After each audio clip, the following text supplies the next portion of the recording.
10절 그러나 인자가 땅에서 죄를 사하는 권세가 있는 줄을 너희로 알게 하려 하노라 하시고 중풍병자에게 말씀하시되 17절 예수께서 들으시고 그들에게 이르시되 건강한 자에게는 의사가 쓸데없고 병든 자에게라야 쓸데있느니라. 나는 의인을 부르러 온 것이 아니요 죄인을 부르러 왔노라 하시니라. 오늘 아침 우리가 마가복음 2장을 통해서 살펴보고자 하는 것은 예수님은 이 마가복음의 예수님의 그 모든 행적을 기록을 하면서 하나님의 일꾼, 하나님의 종으로서의 사역자이신 예수를 기록하고 있다 그랬는데 그래서 1장에서 예수님의 그 하시는 일이 뭐냐? 그 설교와 가르침과 치유와 이런 일들을 하셨다는 그 일의 종류들을 우리가 살펴봤는데 이제 2장에서 일어나는 이 사건들을 우리가 한번 전체로 살펴보면 첫째는 이제 예수님께서 가버나움 어느 집에 있을 때에 어떤 사람이 중풍병에 걸린 사람을 이제 침상채 메고 왔습니다. 근데 예수님은 그들의 믿음을 보시면서 그들의 이 중풍병자를 고쳐주시는데 고쳐주실 때에 예수님이 하신 말씀이 작은 자야 네 죄사함을 받았느니라 이런 얘기를 합니다. 죄사함을 받았다 이 얘기를 하니까 곁에 있는 바리새인들이나 서기관들이 어떻게 그렇게 말을 할 수 있느냐, 하나님 외에 누가 죄를 사할 수 있겠느냐 그런 얘기를 합니다. 그런 생각을 하고 있을 때에 예수님은 그들의 생각을 아시고 자신이 죄사함의 권세가 있다는 것을 분명히 보여주기 위해서 그 중풍병자에게 내 침상을 가지고 일어나 걸어가라 그렇게 말씀하시고 중풍병자가 일어나 걸어갑니다. 다시 말해서 우리가 이 사건 속에서 기억해야 될 것은 중풍병자를 어떻게 치유하느냐 여기에만 초점을 맞추는 것이 아니라 예수는 어떤 분인가, 무엇을 하시는 분인가 이걸 우리가 이해할 필요가 있습니다. 다시 말해서 예수 그리스도는 사람의 죄를 사해 주시는 분이다. 예수님 스스로 이것을 강조를 하시는 겁니다. 그래서 10절에 그러나 인자가 땅에서 죄를 사하는 권세가 있는 줄을 너희로 알게 하려 하노라. 인자가 죄를 사하는 권세가 있다는 것을 알게 해주겠다. 이것이 예수님의 사역의 가장 주된 목적임을 분명히 강조합니다. 그러면서 그 병자가 일어나서 걸어가게 하십니다. 사람들이 깜짝 놀라게 되지만 하여튼 이 죄사함을 선포하셨다는 것, 그리고 그 다음에 13절부터 보면 이제 바닷가에 나와서 또 큰 무리가 나왔는데 예수님께서 그들을 가르치고 다음에 세관에 앉아 있는 그 레위 마태를 이제 부릅니다. 제자로 부릅니다. 그러니까 레위 마태가 이제 예수님을 영접하게 되고 예수님이 또 그 집에 들어가서 그 세리들과 죄인들과 함께 음식을 잡수십니다. 그러니까 또 바리새인과 서기관들이 왜 예수가 세리와 죄인들과 같이 음식을 먹느냐 하고 또 이렇게 혼란을 합니다. 저 사람들은 우리가 상종해서는 안 될 사람인데 왜 저들과 어울리는가 이 얘기를 합니다. 그때 예수님이 하시는 말씀이 17절에 보면 건강한 자에게는 의사가 쓸데없고 병든 자에게라야 쓸데있나니라. 나는 의인을 부르러 온 것이 아니고 죄인을 부르러 왔노라. 예수님의 사역의 초점이 어디에 맞춰져 있는가를 우리가 알 수가 있습니다. 죄사함의 권세를 가진 분이 죄인을 부르러 이 땅에 왔다는 것, 이 얘기를 계속하고 있습니다. 그 다음에 이제 18절부터 보면 또 요한의 제자들, 바리새인의 제자들 이들은 금식을 잘하고 있는데 예수의 제자들이 금식을 안 하고 있습니다. 그래서 이 금식을 안 하고 있는 그들을 향해서 왜 금식을 안 하느냐, 철저하게 경건 생활을 좀 하고 그렇게 잘 해야 되는데 그 얘기입니다. 그때 예수님은 19절에서 혼인집 손님들이 신랑과 함께 있을 때 금식할 수 있느냐, 신랑과 함께 있을 동안에는 금식할 수 없느니라. 예수님은 그들과 함께 있는 자들은 혼인집의 잔치자리에 앉아있는 손님들과 같다 그 얘기를 합니다. 다시 말해서 죄 사함을 받은 사람들의 삶의 특징은 이미 죄를 사함 받았기 때문에 기쁨의 잔치자리에 앉아있는 것입니다. 계속 금식하면서 울면서 죄를 그저 통곡하고 뉘우치고 회개하는 그런 삶보다도 이제 이미 용서함을 받은 자로서 잔치자리의 삶이라는 거 얘기를 하고 있습니다. 그러면서 이제 한 가지 더 비유를 말씀하는 것은 생배 조각을 낡은 옷에 붙이는 자가 없고 그렇게 되면 낡은 것이 기운 새 것이 낡은 것을 당겨서 헤어짐이 더하게 되고 새 포도주를 낡은 가죽 부대에 넣지 않는다. 결국은 이 죄사함을 받은 사람들, 이들은 이 새로운 포도주라는 새로운 부대라고 하는 것입니다. 새 부대에 새 포도주가 들어가는 것이다. 그래서 이 낡은 그 가죽 부대 또 이 낡은 그 옷 이런 것은 바로 이미 금식을 하면서 율법을 철저히 지키면서 뭔가 경건 생활을 하려고 하는 사람들의 얘기지만 죄사함의 은혜를 받은 사람들의 특징은 이미 새 부대가 되었기 때문에 새로운 은혜를 받아들이는 그런 사람이라는 거 얘기를 하고 계십니다. 그리고 또 마지막 23절부터 안식일에 또 밀밭 사이로 지나갈 때에 제자들이 안식일에 또 밀을 이삭을 잘라 먹으니까 왜 또 안식일 범하느냐, 또 사람들이 그런 얘기를 합니다. 이때 또 예수님이 하시는 말씀이 25절에서 다윗이 자기와 및 함께한 자들이 먹을 것이 없어 시장할 때 한 일을 잃지 못하였느냐, 이 다윗 얘기를 합니다. 다윗이 처음에 이제 사울을 피해서 도망을 할 때에 급히 도망하느라고 먹을 것도 제대로 챙기지 않고 출발을 했습니다. 그래서 제사장 그 아비아달에게 가가지고 먹을 것을 구하니까 아비아달이 지금 없지만 저 성소에 이 진설병, 제사장들만이 먹는 그 진설병 떡이 있으니까 너희들이 이 다윗이나 그 다윗과 함께한 소년들이 사흘 동안 그 여자와 가까이 하지 않았으면 먹을 수 있게 하겠다. 그래서 떡을 줍니다. 다윗이 우리가 사흘 동안 아무것도 하지 않았다고 하고 그 떡을 먹습니다. 그 떡을 먹는다는 얘기는 결국은 거룩함 떡을 먹는다는 얘기고 거룩함에 참여하는 삶이 되는 것입니다.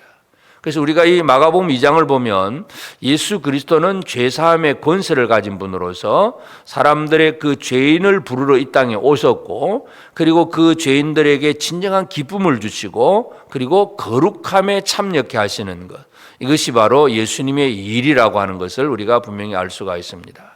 이 땅에는 많은 사람들이 우리가 성경을 보면서도 마찬가지인데 내 기준으로 내가 예를 들어서 몸이 아프면 치유하시는 예수님만 생각하게 되고 또 힘들고 가난하면 좀 뭔가 복을 많이 주시는 주님만을 바라보게 되고 전부 내 필요에 의해서 예수님을 바라보게 되지만 진짜 예수 그리스도가 이 땅에 오신 가장 중요한 목적이 뭐냐? 바로 죄사함입니다. 이 죄를 사하는 것, 이것만이 우리 인간에게 있어서 가장 중요한 일이라는 사실을 우리가 기억을 해야 됩니다. 왜냐하면 인간이 범죄함으로 하나님 앞에 내어 쫓겼습니다. 그렇기 때문에 죄라고 하는 것은 하나님과 사람 사이의 관계를 깨뜨리고 하나님과 사람 사이에 큰 장애물을 갖다 놓는 것이 인간의 범죄입니다. 그렇기 때문에 이 죄사함이 없이는 사람이 하나님 앞으로 나올 수가 없습니다. 그 거룩함에 들어올 수가 없고, 그래서 우리 모든 사람들에게 거룩하신 하나님 앞으로 나올 수 있게 하는 것이 뭐냐? 바로 죄사함입니다. 그래서 우리는 이 땅에 오신 예수 그리스도가 뭐하러 오셨느냐? 나의 죄를 사하러 오셨다는 사실, 이것을 다시 한번 우리는 기억할 필요가 있습니다.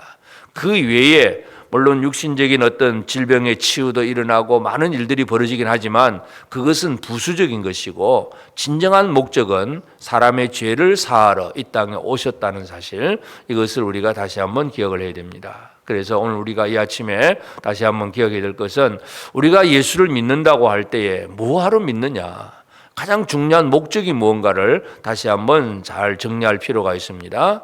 예수 믿고 건강하고 예수 믿고 집안 잘 되고 범사에 잘 되고 강건하고 여기에만 초점이 맞춰져 있으면 안 됩니다. 그것은 나중에 부수적으로 주어지는 것들이고 가장 근본적인 것은 우리의 죄를 사하는 것.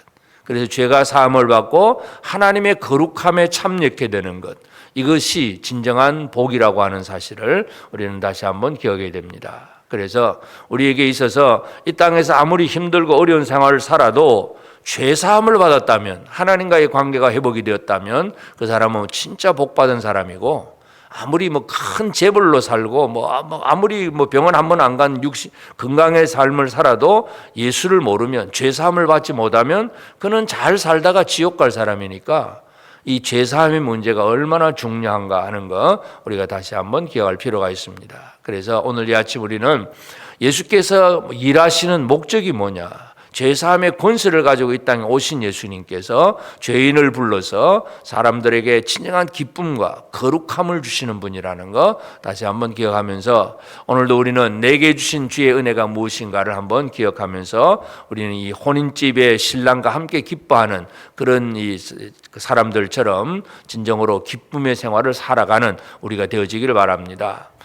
물론 그렇다고 해서 뭐 금식하지 말라 그 얘기가 아니라, 필요하면 금식도 하고 뭔가 열심히 하긴 해야 되지만, 진정한 기쁨은 죄사함의 은혜를 받은 자로서 진짜 항상 기뻐할 줄 아는, 언제 어디서나 기뻐하고 감사할 줄 알고, 그리고 거룩한 떡을 먹게 하시는, 이 거룩함에 참여케 하신 그 은혜를 누리면서 매일매일 우리는 하나님과 함께하는, 하나님의 상에 참여한 자로서 살아가는 그런 우리가 되어져야 되겠습니다. 그래서 이 다윗이 이제 왕이 되고 나서 사울의 집 식구들을 찾아내 가지고 결국 그 다리를 절뚝이는 무비보셋을 왕자의 자리에 앉아서 늘 왕과 함께 음식을 먹게 하던 그런 은혜가 있었던 것처럼, 오늘 우리는 예수 그리스도로 말미암아 죄사함의 은혜를 받으면 하나님의 상에 참여한 자가 되고 기쁨의 삶을 살아갈 수 있습니다.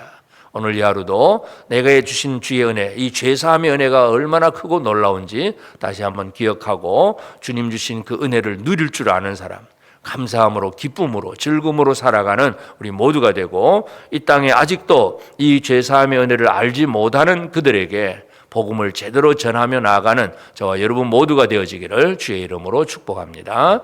기도하십시다. 이제 오늘 받은 말씀으로 함께 기도하겠습니다. 예수 믿는 믿음의 결과로 죄 사함 받은 사실을 확신하며 하나님께 용서받은 자로서 더욱 하나님을 가까이하며 감사와 기쁨이 넘치는 삶을 살게 하옵소서. 죄인을 불러 제자 삼으신 예수의 은혜를 확신하며 성육신하신 예수처럼 사람들 속에서 그들이 죄 사함 받는 자가 되게 하는 일을 잘하게 하옵소서.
이제 개인의 기도 제목을 가지고 하나님 앞에 기도하시기 바랍니다.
수고하셨습니다.